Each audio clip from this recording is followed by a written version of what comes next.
It's time for me to invite our chief guest, one and only Honorable Shri Rao Sahib Danveji, to please come and speak few words. Everybody, please welcome our chief guest, Honorable Shri Rao Sahib Danveji.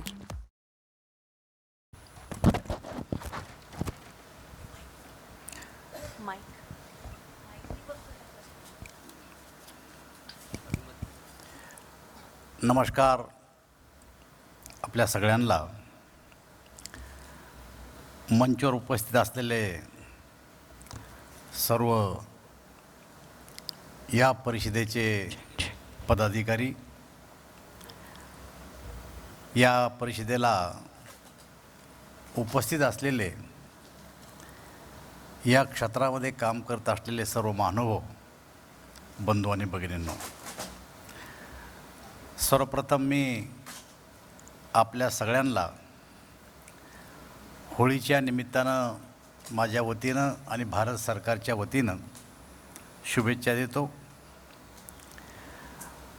खरं तर आज मी या ठिकाणी आपण जे मला बोलवलं ते प्रमुख अतिथी आणि वक्ता म्हणून बोलवलं. खरं तर अशा परिषदेला माझ्यासारखा माणूस हा श्रोता म्हणून यायला पाहिजे होता.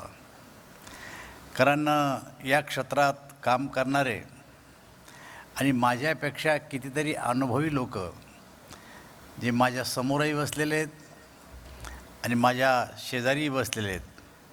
आपकी कुछ दिक्कत होंगी समझने में, मैं समझ सकता हूँ.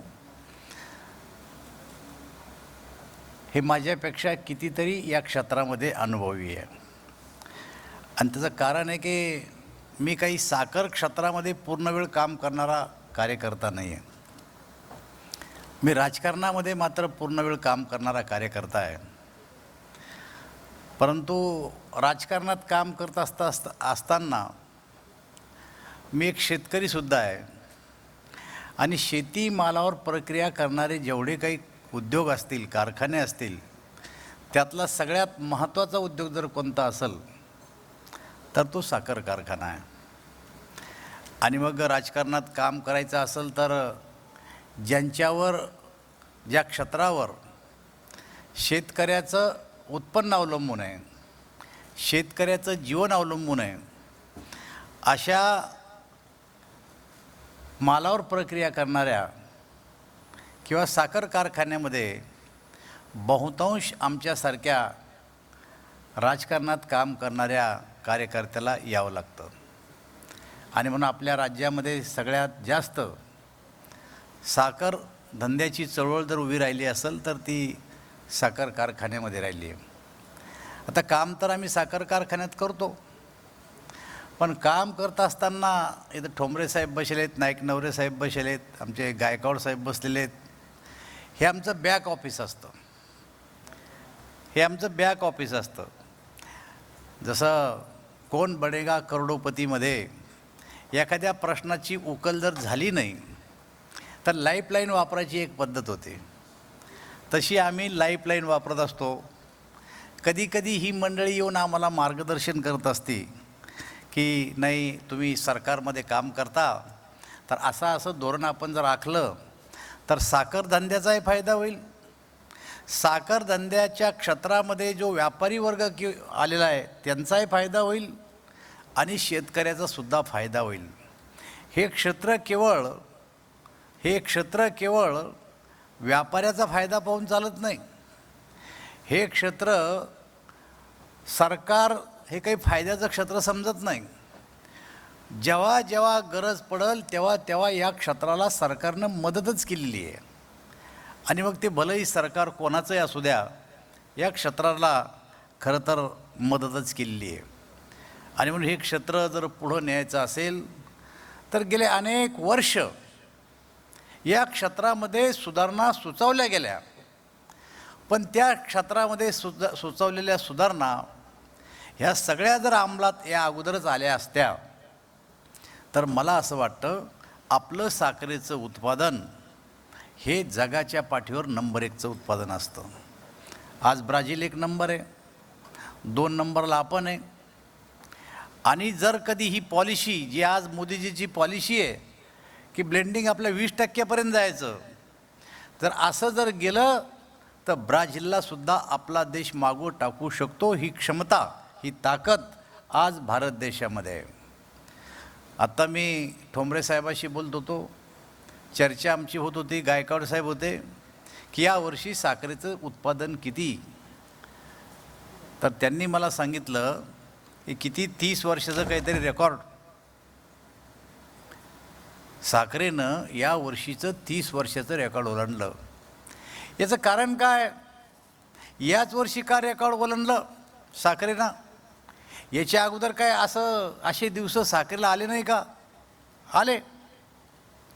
सायकल ही साखरेच्या धंद्यातली एक सायकल आहे.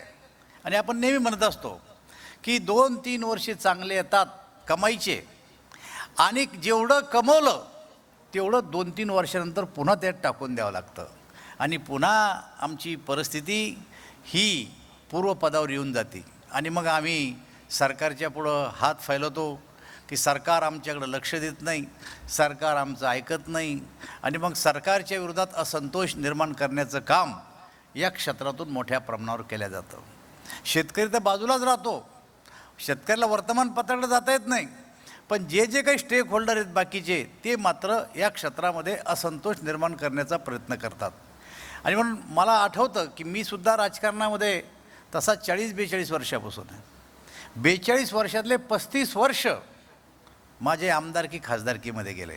मी साखर क्षेत्रात पूर्वी नव्हतो, पण नंतर जेव्हा आम्ही प्रवेश केला तेव्हा काही गोष्टी आमच्या लक्षात आल्या. हा साखर धंदा तोट्यात चालला का? पूर्वीच्या काळामध्ये साखर कारखान्याला चालवणाऱ्या लोकांवर चार्जेस ठेवले जायचे की नाही, हे जे बोर्ड ऑफ डायरेक्टर आहे, हे बोर्ड ऑफ डायरेक्टर पैशाचा जो काही मिसयुटिलायझेशन करतं त्याच्यामुळं साखर धंदा तोट्यात जातो. हे जे बोर्ड ऑफ डायरेक्टर आहेत, यांना मॅनेजमेंट करता येत नाही. अशा प्रकारच्या गोष्टी आमच्यावर चार्जेस केल्या जायच्या. पण नंतर आमच्या असं लक्षात आलं की आता बोर्ड ऑफ डायरेक्टर या कारखान्याला तोट्यात आणण्याला कारणीभूत नव्हतं, तर जी काही इंटरनॅशनल पॉलिसी असेल किंवा काही आपल्या पॉलिसी असतील, या पॉलिसीच्या कारणानंसुद्धा आपले कारखाने तोट्यात जायला लागले. अर्थात या पॉलिसी बनवण्यामागं काही दबाव बी होते. मला आठवतं की मी ना आमदार होतो, ना खासदार होतो, ना कारखान्याचा चेअरमन होतो. त्या काळात मी एक शेतकरी होतो, पंचायत समितीचा सभापती होतो त्या काळात, आणि आम्ही ऊस लावला. माझे वडील त्या एका कारखान्याचे सदस्य होते. आणि सरकारचा नियम होता, जो कोणी कारखान्याचा सदस्य असेल त्या सभासदाचा ऊस नेणं हे त्या कारखान्यावर बंधनकारक होतं. आता ऊसच जर जास्त झाला असेल तर ऊस नेईल तरी कसा कारखाना? आणि म्हणून लाईन लागायची आमची कारखान्याच्या चेअरमनच्या दारापुढं, म्हणजे ऑफिस पुढं आमची लाईन लागायची, आमचा ऊस न्या, आमचा ऊस न्या. आता मी ज्या काळामध्ये अडचणीत आलो ते वर्ष होतं 1980चं. मी होतो पंचायत समितीचा सभापती, म्हणजे नाही म्हटलं तर छोटा मोठा नेताच होतो त्या तालुक्याचा. पंचायत समितीचा सभापती म्हणजे त्या काळातला आमदारापेक्षा मोठा माणूस असायचा. आमदाराला गाडी नसायची, सभापतीला गाडी असायची. आमदाराला बंगला नसायचा, आम्हाला बंगला असायचा. आमच्या खाली यंत्रणा असायची, आम्ही ध्वज फडकायचो, आमदार ध्वज फडकत नव्हता. आम्ही असं वर्णन करतो आमच्या पदाचं की आम्ही काही लहान नाही, आम्ही सुद्धा मोठी माणसं होत म्हणून. पण त्या टायमाला आमचे चेअरमन, त्या चेअरमनकडे मी गेलो, कारण मी सभापती होतो. लाईन लागली चेअरमनच्या पुढं. माझा नंबर आला, मी लाईनतूनच गेलो, माझा नंबर आला. चेअरमन साहेब बसलेले. मी चेअरमन साहेबाकडे गेलो, म्हणलं मी रावसाहेब दानवे, सभापती पंचायत समिती भोकरदन. साहेब, माझ्या वडिलाच्या नावावर 10 एकर ऊस आहे. 15 दिवस झाले मी ऊस तोडला आणि अजून कारखाना ऊस नेत नाही आमचा. म्हणे मग तुझं काय म्हणणं आहे? मला ते ऊस घेऊन जायला पाहिजे. म्हणे किती दिवस झाले तोडायला? म्हणलं 15 दिवस. मग आता काय कारखान्याचे नटबोल्ट तोडायला ऊस आणू का म्हणतो याला? 15 दिवसात तुझा ऊस वाळून गेला असेल. आता माझ्या भागातले काही लोक माझ्यासोबत बी आले होते लाईनीत उभे. मला आपलं तर हुकलं. मी मागच्या वाजून गेलो, माझ्या मित्राला सांगितलं, आणि मी चेअरमनला असं म्हणलं 15 दिवस झाले माझा ऊस तोडायला. तर त्यांनी मला सांगितलं आता वाळला असेल तर काय कारखान्याचे नटबोल्ट तोडायचे का? तुम्ही 15 दिवस सांगू नका, 2-3 दिवस सांगा. ते बिचारे गेले आणि चेअरमनला म्हणले, साहेब 2-3 दिवस झाले. त्यांनाही 15 दिवस होईल होते. ते म्हणजे साहेब 2-3 दिवस झाले कारखान्याने ऊस तोडून टाकला, पण आमचा ऊस नाही ना. अरे आत्ता 15 दिवसावाला गेला म्हणे. त्याचा नाही आणला, तू कुठं चालला 2-3 दिवसावाला, म्हणजे त्याचा बी न्यायचा नाही आणि आमचा बी न्यायचा नाही. ही आमची हालत होती एकेकाळी. नंबर लावून हे आम्हाला या गोष्टीला सहन करावं लागलं. आणि मग एक असंतोष झाला शेतकऱ्यांमध्ये. आणि मग काय आंदोलनं झालेत, मोर्चे निघालेत, उपोषणं झालेत की नाही आमचा कारखाना, दुसरा कारखाना आमचा ऊस न्यायला तयार आहे, पण आम्ही झोनबंदीत असल्यामुळं आमचा ऊस कोणी नेत नाही. आणि मग राज्य सरकारनं निर्णय घेतला की झोनबंदी उठवा. त्यात आम्ही बी पुढाकार घेतला की झोनबंदी उठवा. आणि म्हणता म्हणता झोनबंदी उठली. आणि आता माझा मराठी शब्द आहे की पिसाळलेल्या कुत्र्यासारखे जसे का कारखाने निघले, जिथं चांगला दिसेल तिथला आणला, जिथं चांगला दिसेल तिथला आणला. आणि मग कारखाने मोडकळीस यायला इथून सुरुवात झाली, असं माझं मत आहे. तुमचं तज्ज्ञांचं मत काय असेल मला माहीत नाही. गायकवाड साहेब बसले माझ्यापेक्षा, नाईक नवरे साहेबाला, गायकवाड साहेबाला, ठोंबरे साहेबाला माहिती आहे. कारखाने मग अडचणीत आले. दुसरा निर्णय केला सरकारनं की पूर्वी 25 किलोमीटरचं अंतर होतं, त्याच्यानंतर अंतर कमी करून टाकलं आणि मग तो सुळसुळाटच झाला. तिसरं झालं की प्रायव्हेट साखर कारखान्याला परवानगी देणं सुरू करून टाकल्या. आणि या सगळ्या कारणामुळं आपल्या राज्यातले, आपल्या देशातले कारखाने डबघाईला यायला लागले. मग मला जर ऊस मिळत नसेल तर माझ्या कारखान्याचा जर भाव असेल त्या टायमाला 1800 रुपये, तर मी 2000 रुपये देऊन ऊस आणायचो. माझ्या कारखान्याचा भाव जर 2000 निघला असेल तर मी 2500 रुपये देऊन ऊस आणायचो, कारण मला ते चाकं फिरवावंच लागणार आहे. चाक बंद करून चालत नाही. तोट्यात काय होत नाही, कळतं आहे की आता तोट्यात चाललं आहे, पण बंद कसं करू, कारण लेबरला पैसे दिले, ते करावंच लागणार आहे. म्हणून आमचा भाव निघत होता 2000, पण आम्ही ऊस आणत होतो 2500. भाव निघत होता 1800, ऊस आणत होतो आम्ही 2200 रुपयांना. मग वरचा जो 500 रुपये आम्ही शिल्लक देत होतो तो आमच्या कारखान्याचा तोटा होत होता. हे चक्र एवढ्यावरच थांबलं नाही. हे नाईक नायवरे साहेब बसले आमच्यासोबत अनेक वर्षे, तेही या क्षेत्रामध्ये काम करतात. समोर ठोंबरे साहेब बसले, आमच्या मिटिंगा व्हायच्या आणि आमच्यावर इन्कम टॅक्स लागला. 9000 कोटी रुपयाचा इन्कम टॅक्स लागला. आता तुम्ही सगळ्यांनी इंग्लिशमध्ये भाषणं केले, तेव्हा आम्हाला काही इंग्लिश, आमच्या 22व्या वर्षी इंग्लिश पाहिली आम्ही, नाही तर तुमचं चांगलं वर्णन केलं असतं मी सगळ्याचं. इन्कम टॅक्स लागला, बरोबर ना, 9000 कोटी रुपयाचा इन्कम टॅक्स लागला. सगळ्या कारखान्यांना मिळून सुप्रीम कोर्टामध्ये केस टाकली की हा इन्कम टॅक्स हा वाचवा. काही मी राजकारण्याची इच्छा होती की हा वाचला पाहिजे. पंतप्रधानापर्यंत आम्ही डेलिगेशन नेले. त्या काळातले कृषी मंत्री, त्यांनासुद्धा आम्ही घेऊन, ते सुद्धा मरमर करायचे की नाही नाही, हा चूक, हा नफा नाही आहे, हा कारखान्याला ऊस मिळावं याच्यासाठी त्या संचालक मंडळाने केलेला खटाटोप आहे. आणि त्याच्यामुळं हा 9000 कोटी रुपये हा जो भुर्दंड आहे कारखान्यावरचा, हा माफ झाला पाहिजे. मी 5 वर्ष म्हणजे 25 वर्ष खासदार आहे. 25 वर्षात 25 बाऱ्या गेलो आम्ही प्रधानमंत्र्याकडं, पण हा टॅक्स माफ झाला नाही. मला आपल्याला सांगायला आनंद वाटतो की पहिल्यांदा या देशाचे प्रधानमंत्री नरेंद्रजी मोदी आणि अमित भाई यांच्याकडं आम्ही 2 डेलिगेशन दिले. मी त्या डेलिगेशनचा साक्षीदार, मी सतत त्यात होतो. आम्ही ही गोष्ट पटवून दिली की हे आमच्यावरचा इन्कम टॅक्स कशासाठी, हा इन्कम टॅक्स 9000 कोटी रुपये आमच्यावर आहे. हा इन्कम टॅक्स कशासाठी, तर आम्ही फक्त भाव जास्त दिला, त्याला इन्कम तुम्ही पकडू नका, हे आम्ही पटवून दिलं.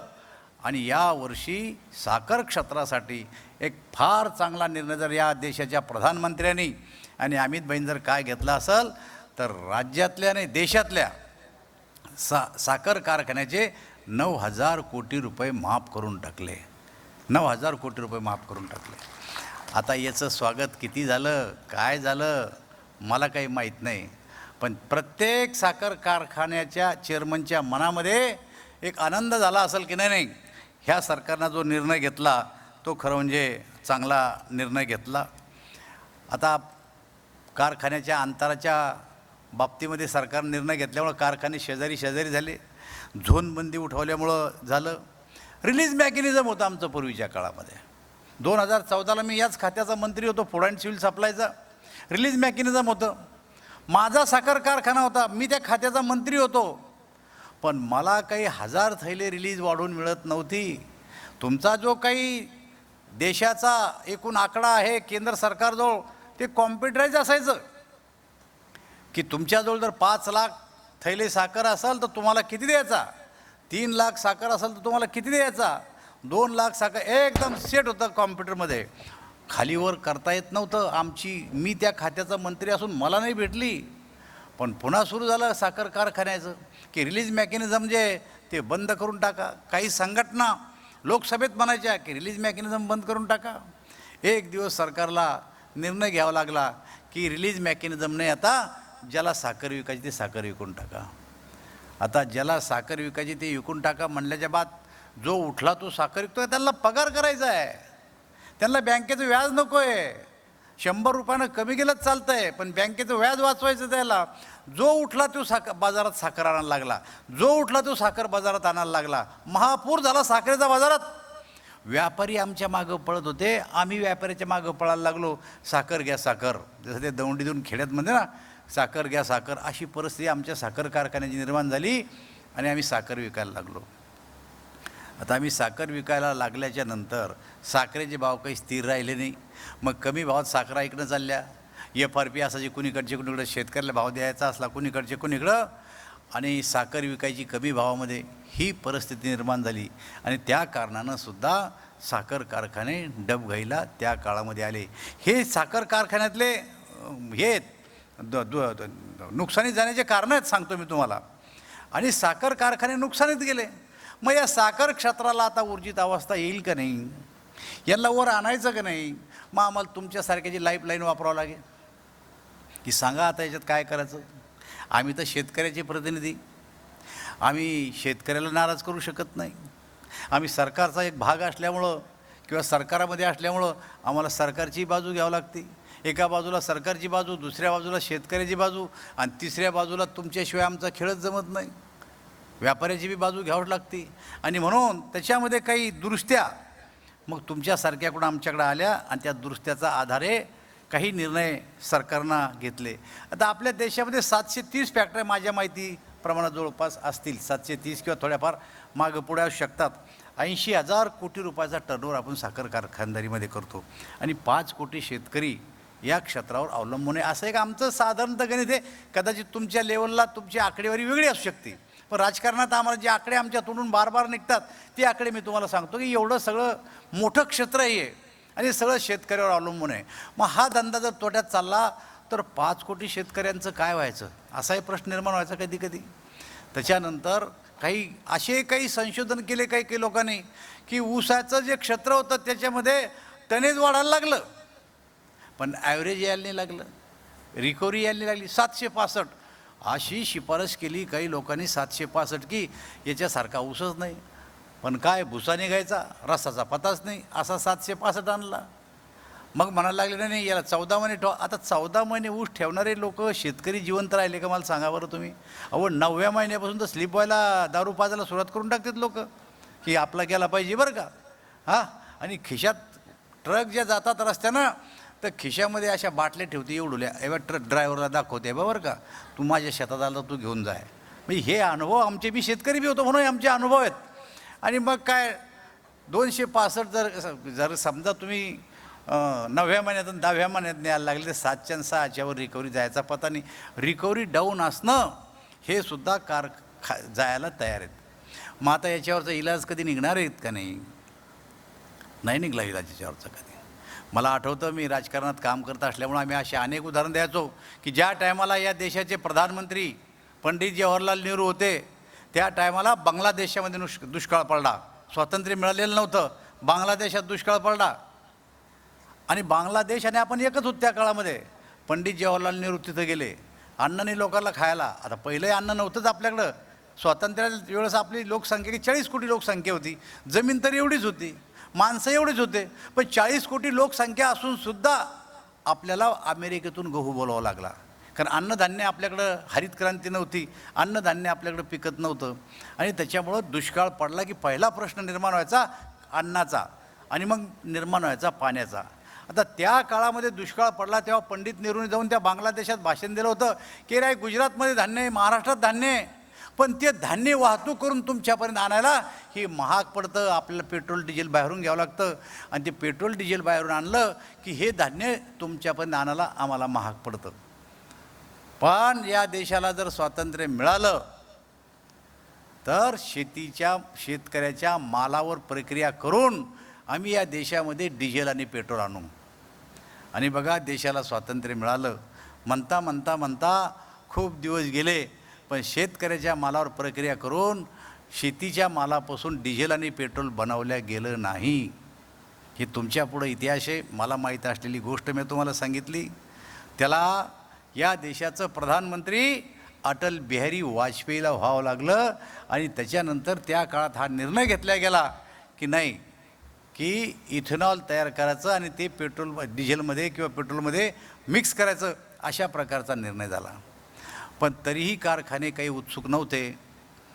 राज्यामध्ये आपल्या कारखान्यांनी हे प्लॅन टाकले नाही. मला असं वाटतं की मी आणि ठोंबरे साहेब एका गोपीनाथराव मुंडेच्या कारखान्याच्या उद्घाटनाला होतो, तेवढा एक प्लॅन्ट, आणि कुठेतरी सांगलीला कुठेतरी एक प्लॅन्ट, असे 2 प्लॅन्ट त्या काळात टाकल्या गेले, जास्त प्लॅन्ट टाकले नाही. का नाही? तर गव्हर्नमेंट नेईलच कशावरून. पण म्हणता दिवस बदलले आणि या देशाच्या प्रधानमंत्री नरेंद्रभाई मोदींनी आत्मनिर्भर भारताची घोषणा दिली. आत्मनिर्भर भारत, की आपला देश हा स्वावलंबी बनला पाहिजे. असं समजू नका की ऊसाच्या रसापासून इथेनॉल बनतं, तर तेकडून आणणाऱ्या ज्या डिझेल आहेत त्याच्यापेक्षा फार स्वस्त पडणारे असंही नाही आहे. म्हणजे ते बी काही त्याच्यापेक्षा स्वस्त पडणारे असं नाही आहे. थोडाफार फरक इकडं तिकडं होऊ शकतो दरवर्षी.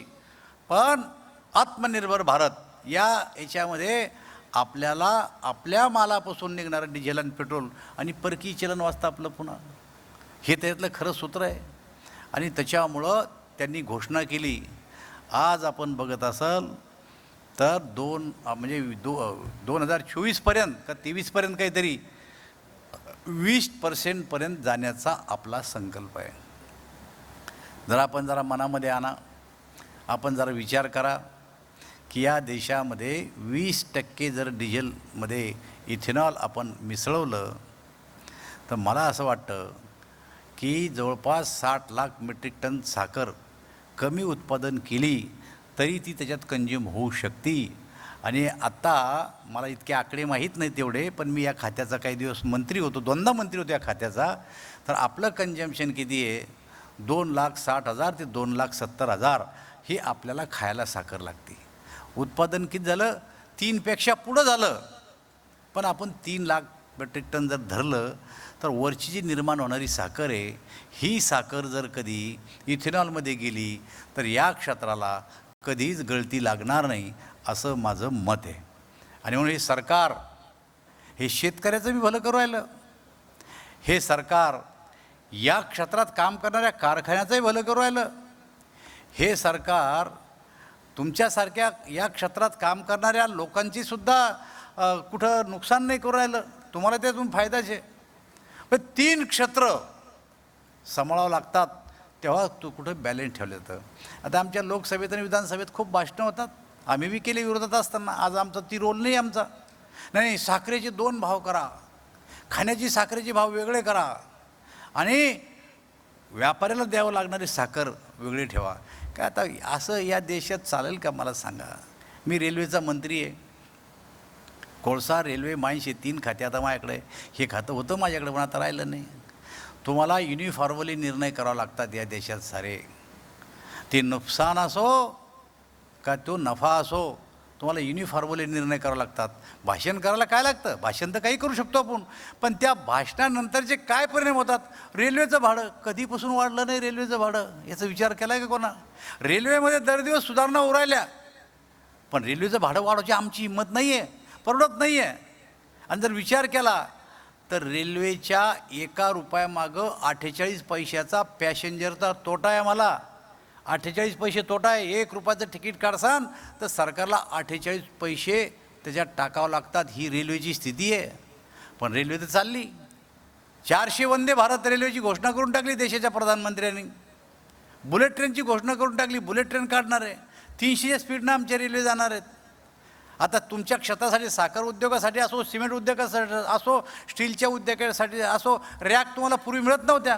गेल्या 2 वर्षात साखर क्षेत्राला रॅक मिळण्याचा प्रॉब्लेम नाही. आता काही क्षेत्राला आहे, अजून कोळसा क्षेत्राला आहे, रॅक मिळत नाही वेळेवर. पण साखर क्षेत्राला रॅक मिळाल्या नाही, ही जी शिकायत होती पूर्वीची, ती शिकायत आता राहिली नाही. आणि मग आता आम्ही ओपन करायला लागलो की जर साखरेवाल्याला वेगळं रॅक बनवायचं असेल आपल्या लेवलला ते वेगळं बनवू शकतात, कोळशावाल्याला वेगळी बनवायचं तर वेगळं बनवू शकतात. पण मी रेल्वेचा विषय याच्यासाठी काढला की युनिफॉर्मली निर्णय करावा लागतो. 48 पैसे तोटा आम्ही भरतो, तरी रेल्वेचं प्रगती करावंच लागणार आहे. यावर्षी रेल्वेला 2,40,000 कोटी रुपये यावर्षी या बजेटमध्ये केंद्र सरकारनं दिलेले आहे. आणि महाराष्ट्रासाठी जर म्हणसाल तर ॲव्हरेज 1100 कोटी रुपये रेल्वेला मिळायचे. 1100 कोटी, यावर्षी 11,000 कोटी रुपये महाराष्ट्राला रेल्वे मिळाले, म्हणजे 10 टाईम जास्त पैसे आपल्याला मिळाले. मग त्यातून जी काय प्रगती होईल, जे काही नवीन नवीन इन्फ्रास्ट्रक्चर आम्ही उभं करू, त्याचा फायदा सगळ्याच क्षेत्राला होणार आहे. आणि म्हणून मला सांगायचं तुम्हाला हे की सरकारला युनिफॉर्मल निर्णय घ्यावे लागतात. असं चालत नाही की खाणाराला वेगळा भाव आणि पेठा बनवणाऱ्याला वेगळा भाव, पेढा बनवणाऱ्याला वेगळा भाव, म्हणजे काही वातावरण चांगलं राहील असं नाही आहे. सूचना आहे द्या, पण त्या सूचनाचा अवलंब न करता सरकारनं काय केलं असेल तर तुमच्याकडनं झालेली सूचना आहे की बफरला सबसिडी द्या. दिली बफरला सबसिडी, तरी खेळ जमेना आमचा. 3-3, 4-4 वर्ष साखर पडून राहायला लागली, द्या बफरला सबसिडी. दिली आम्ही बफरला सबसिडी. मग इम्पोर्टची पॉलिसी जी आहे तुमची एक्सपोर्टची, त्याच्यावर तुम्ही अनुदान द्या. आम्ही दिलं अनुदान, तरी खेळ जमून राहिला आमचा. बफर दिलं, एक्सपोर्ट सबसिडी दिली, तरी खेळ जमून राहिला आमचा. कारखाने जसे तसेच. आत्ता आमच्या आणि तुमच्या सगळ्यांच्या लक्षात आलं की इथेनॉलचे जे रेट ठरवलेत आत्ता, मला वाटत नाही की तुमच्यापैकी माझ्यासारखा किंवा कोणीही माणूस असं म्हणेल की हे इथेनॉलचे आत्ताचे जे रेट आहेत हे रेट काही कमी आहे असं कोणी म्हणू शकणार नाही असं मला वाटतं. त्याच्यावर आपलं डोकं कोणी चांगलं वापरेल तर काही सांगता येत नाही. पण आम्ही समाधानी आहेत, कारण आमच्याकडं जे डेलिकेशन यायची जे काही मागत होते त्याच्यापेक्षा कितीतरी जास्त पैसे दिलेत आता, त्याच्यापेक्षा जास्त पैसे दिले आता. आणि आता सगळ्यांचं लक्ष लागलं आहे की आत्ता इथेनॉल प्लॅन्ट टाकल्याशिवाय आपण जिवंत राहू शकत नाही. पण आजही स्थिती अशी आहे की जेवढं इथेनॉल आम्हाला लागतं तेवढं इथेनॉल आम्ही निर्माण करू शकत नाही. त्याचं कारण आहे की आत्ता माझा मित्र हुसेन, त्यांनाच बिचाऱ्यानं मला इथं बोलवलं. हुसेनलाच मी सांगत होतो का बनवू शकत नाही, तर प्रॉब्लेम खूप आहेत. पहिलेच अकाउंट आमचे स्टँडर्ड नाही आहेत. आता आमची एक मागणी आहे की तुम्ही आता हे आमचे जे अकाउंट स्टँडर्ड नाहीत ना, याचं पुनर्जीवन करा आमच्या कारखान्याचं. UPच्या निवडणुका लागल्या, आमच्या उत्तराखंडच्या निवडणुका लागल्या, मणिपूरच्या निवडणुका लागल्या, गोव्याच्या निवडणुका लागल्या. दरवर्षी 1 ना 2 निवडणूक राज्यातली येतीच. मग आमचं डोकं तिकडं गुतेलतात सगळं. हां, आमची मागणी आहे प्रधानमंत्री मोदीजी, 1 नेशन 1 इलेक्शन होऊ द्या. एकदा काय काळाजाळ व्हायचं एकदाच होऊन जाऊ द्या. ग्रामपंचायत टू लोकसभा काय आमचं हो का ताईचं हो कोणाचं, 1 नेशन 1 इलेक्शन. पण त्यालाही कोणी मान्यता देत नाही. हां, 5 वर्षातले 3 वर्ष आचारसंहिता आम्हाला निर्णय घ्यायचा होता की एक कारखान्याचं हे करता येतं का आपल्याला, काय म्हणताला पुनर्गठन करता येतं का आपल्याला. एकदा केलं होतं कारखान्याचं पुनर्गठन करता येतं का. जोपर्यंत कारखान्याचं पुनर्गठन होणार नाही तोपर्यंत तुमचे आमचे अकाउंट स्टँडर्ड होणार नाही. आणि जोपर्यंत अकाउंट स्टँडर्ड होणार नाही तोपर्यंत इथेनॉलचे प्लॅन्ट आपल्या क्षमते एवढे लागणार नाही. माणसात क्षमता आहे पण कारखान्यामधली क्षमता संपलेली आहे. तो कारखाना व्हायबल नाही आहे कर्ज घेण्यासाठी. तरी पण आपल्या सरकारनं निर्णय केला की कारखान्याचं अकाउंट हे वेगळं ठेवा आणि इथेनॉलचं अकाउंट हे वेगळं ठेवा. पण म्हणायला ठीक आहे, इतकं सोपं नाही आहे. बँका शेवटी पाहतात त्यांचं. आता ट्राय पार्टी ॲग्रीमेंट केलेत, ऑइल कंपनी, बँक आणि कारखाना ट्राय पार्टी ॲग्रीमेंट केले. पण तरीही पाहिजे तेवढी चालना अजूनही मिळालेली नाही. आणि त्याच्यामुळे साखर कारखाने का तोट्यात गेले हा एक विषय मी सांगितला. साखर कारखाने फायद्यात येण्यासाठी सरकारनं काय काय केलं तेही मी तुम्हाला सांगितलं की फायद्यात येण्यासाठी बफर सबसिडी दिली, फायद्यात येण्यासाठी एक्सपोर्टला सबसिडी दिली, फायद्यात येण्यासाठी इथेनॉलला आता 23पर्यंत आपला 20पर्यंत जायचं. हे फायद्यात येणारे हे सगळे जर कधी आपण विषय लक्षात घेतले तर मी तुम्हाला सांगतो या देशामध्ये या क्षेत्रासारखा फायदेशीर कारखाने म्हणजे क्षेत्र शेतकऱ्यासाठी कोणतंही चांगलं नाही. एक टाईम असा आला होता की ऊसापासून शेतकरी बाजूला चालला होता. यावर्षी आपलं रेकॉर्ड ब्रेक ऊसाचं उत्पादन झालेलं आहे. रेकॉर्ड ब्रेक ऊसाचं उत्पादन झालेलं आहे. आणि हे रेकॉर्ड ब्रेक उत्पादन जरी झालं असलं तर ब्राझीलसारख्या देशामध्ये यावर्षी साखर कमी आहे. ब्राझीलसारख्या देशामध्ये साखर कमी आहे आणि त्याचा फायदा आत्ता आपल्याला मिळतो. पण पुढच्या वर्षी जर का ब्राझीलनं जंप केलं आणि अशीच जर साखर तुम्ही आणि काढणार पुढच्या वर्षी याच्यापेक्षा जास्त, म्हणजे आमच्या क्षेत्रातला आम्हाला अनुभव आहे, जेवढी साखर यावर्षी निघली त्याच्यापेक्षा जास्त साखर पुढच्या वर्षी निघणार आहे. आणि म्हणून तिला जर तुम्हाला कंट्रोल करायचं असेल तर इथेनॉलच्या कारखाने निघल्याशिवाय किंवा इथेनॉल तयार झाल्याशिवाय याला तुम्हाला कंट्रोल करता येणार नाही. इथेनॉलला जर तुम्हाला काढायचं असेल तर साखर कारखान्याचे अकाउंट स्टँडर्ड झाल्याशिवाय कोणत्याही फॅक्टरीला कर्ज मिळणं अवघड आहे. अशा प्रकारची ही स्थिती आहे. आणि म्हणून या क्षेत्रात आता तुम्ही इथं सगळेजण आले, इथून गेल्यावर तुम्ही सगळ्यांनी खूनगाठ घालून गेले पाहिजे की नाही नाही नाही नाही आता आपल्याला मात्र या देशाच्या प्रधानमंत्र्यांनी जी काही संकल्पना ठेवली डोळ्यापुढे ठेवून की 20% ब्लेंडिंग करायचं, ते जर करायचं असेल तर आपल्याला आता या परिषदेमधून जे काही इथं या क्षेत्रातले जाणकार लोक आले असतील ते जे मार्गदर्शन केलं असतील तर आपल्या आपल्या भागात जाऊनसुद्धा आपल्या लोकांशी या विषयात चर्चा करा. नाही तर काय होतं आहे, अशा प्रकारच्या परिषदा खूप होत्यात. परिषद संपली की आपण आपल्या कामाला लागून जातो. तसं नाही, संत तुकाराम सांगितलं शहाणे करूनी सोडावे सकळ जना. तसं तुम्ही खाली जाऊन ह्या क्षेत्रामध्ये काम करणाऱ्या साखर कारखान्याच्या चेअरमनला बोलवा, या क्षेत्रात काम करणाऱ्या MDला बोलवा आणि त्यांना हे सगळे विषय समजून सांगा की आपण तोट्यात का चाललो होतो, आता फायद्यात येण्याचे कारणं काय आहे, सरकारचं धोरण काय आहे. आणि या देशाच्या प्रधानमंत्र्यांनी आत्मनिर्भर भारत ही जी घोषणा केली त्याचा फायदा काय काय. बऱ्याच लोकांना आत्मनिर्भर भारतच कळत नाही, अजून ते समजतच नाही. आणि ज्याला समजतं तो समजूनच सांगत नाही. आता कसा आत्मनिर्भर भारत कळावा आपल्या लोकायला. आम्हाला विचारते काही लोक आत्मनिर्भर भारत म्हणतात, प्रधानमंत्री म्हणजे काय.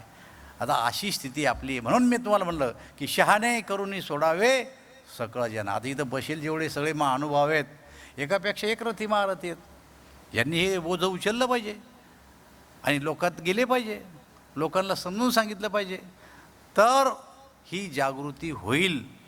आणि जर झाली तर मी तुम्हाला सांगतो भारत देश जगाच्या पाठीवर सगळ्यात जास्त साखर उत्पादक देश होईल बा.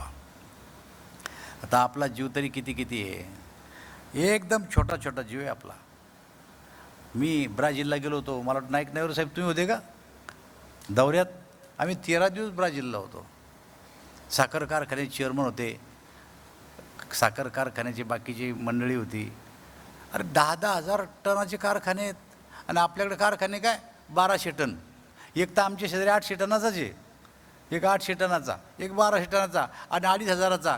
चालला कितीवर 1800वर. म्हणजे अंडर कॅपॅसिटी चालली. ते बी प्रॉब्लेम खूप आहेत, लेबरचे प्रॉब्लेम काही कमी नाही आहे. आता साखराच्या क्षेत्रामध्ये सगळे प्रॉब्लेम सुटायला लागले, पण लेबरचा प्रॉब्लेम फार गहन होत चालला आहे पहा. पूर्वीच्या काळामध्ये एखाद्या माणसाला जर 2 लाख रुपये ॲडव्हान्स दिले, तो आपली टोळी आणायचा.